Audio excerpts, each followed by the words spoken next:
সুরজ নামে আমরা বিনে ঘাটে বিনে দোষে যে আমার এই আসামির নাম দিছে, এই কারণে এই চাউল ভালো হবে না। আমার ভাসুরের ছেলে, আমরা চাই যে এরপরে যদি কোনো ঘটনা করে আমার সাথে কোনো জড়িত নেই, আমরা ওর সাথে থেকে না সরি।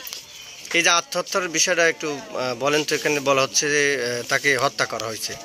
না, সে নিজেই আত্মহত্যা করছিল। আপনার বাড়ি কোথায়? আমি তার হচ্ছে আমার ভাসুরের বেটার বইটা, আমার ঘরের পাশেই ঘর। মেয়ে বিয়ে হওয়ার পরে আগে চাউল কিছু চুরি চামারি করছে অল্প, কিন্তু বিয়ের পরে এখন অধিক বাড়ি গেছে। শ্বশুররা আসি রাতে কথাবার্তা কি ফাঁসফুস করে জানি না, মাছও অনেকদিন ধরেই মারে। পরে আমরা নিজেরা দাবানির চেষ্টা করছি, দাবে নাই। পরে আমার এই যা দেখতে পাইছে মাছ মারা, পরে এটা জানাইছে। কিছুদিন আগে সুপারি চুরি করছিল, ওই দিনকাই বউ গোলায় ভাসি লিবি। পরে আমরা বুঝায় বাপের বাড়ি পাঠাইছি, বউ একাই পোলায় চলে আইছে, ওর বাপ আসতে দিবি না, তাও জোর করে চলে আইছে। আসার পরে নিজেই আত্মহত্যা করছে লজ্জায়। এটা পুরাপুরি আমরা যেটা কইছি এটাই সত্য। তাকে উদ্ধার করে কারা? প্রথমে দেখতে পাই কি? প্রথমে ওর শাশুড়ি, ওই মানে এগুলা কয়টা শাশুড়ি ছেলে আম পারতে গেছে অনেক দূরেই। পরে ও যায় ওই জায়গায় বসে থাকে, পান টান খায়, বাড়িতে আইসে আসি এখন চিল্লা পাল্লা শুরু করছে। আমরা জানি মেয়ে মনে হয় মেয়ের বাপের বাড়ি চলে গেছে। পরে এখন ওর শাশুড়ি চিকর পারছে। পরে আমরা সবাই গেছি, যায় আমরা রশি টসি যাই হোক সবাইকে এভাবে তাড়াহুড়া করে কাটাকুটির পরে আমরা বাঁচানোর জন্য চেষ্টা করলাম। একটু লাখের মধ্যে ঘের ঘের করে উঠলো। পরে আবার 3 জায়গায় মেডিকেলে নিয়ে গেছি, বাঁচাতে পারি নাই। পরে মারা গেছে। হ্যাঁ, মানে এই আত্মহত্যাটা কোথায় করছে?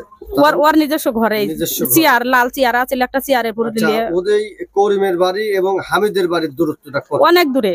হামিদের বাড়ি তোর আমার বাড়িরও অনেকখানি দূরে, আর ওর বাড়ি অনেকখানি দূরে। আচ্ছা, এটার কোন সময়টা তারা আত্মহত্যা করে? বেলা 10:30টার দিকে মনে হয়। 10:30 আনুমানিক। হ্যাঁ। পরবর্তী আপনারা কোথায় নিয়ে যান তার চিকিৎসা? প্রথমে 5 তলায় নিয়ে গেছি, কইছি একটু দেখেন আছে নাকি। পরে ওরা কইছে যে হচ্ছে সরকারি মেডিকেলে নিয়ে যান। কইছে আমরা এখন এত দূর কিভাবে যাব। পরে হুমায়ুনের কাছে নিয়ে গেছি, হুমায়ুনের মেশিন নাই কোন জায়গায় গেছে। পরে আমরা আবার ওই যে আইবের ক্লিনিক নিয়ে যা অক্সিজেন দিছিলাম, পরে কয় যে মারা গেছে। শুরু চুরি করে, তার জন্য দীর্ঘদিনও চুরি করে, মাছও চুরি করছে। তারপরে আমরা মনে করেন জানাজানি হয়ে গেছি। আমার ভাসুরেরও আমরা জানাইছি যে চুরি করে, আপনারা একটা ব্যবস্থা নেন। পরে ও করিমের সাথে জড়িত আছে, আসি ফাঁসফুস করে করিমের সাথে আছে, কিন্তু ও মাছ মারে রাতে কোন জায়গায় নেয় তার আমরা জানি না। পরে সকালবেলা ওরা মাছ কাটতে লাইছে, পরে আমরা গেছি। পরে আমি কইছি যে মাহুলে বাপে কইছি যে এরকম সুরজ মাছ মারছে, আপনারা কি করবেন। আমরা সহ্য করতে পারছি, আমরা দোকানে কন, গ্রামে কন, সমাজে কন, আমরা মুখ দেখাতে পারিনি।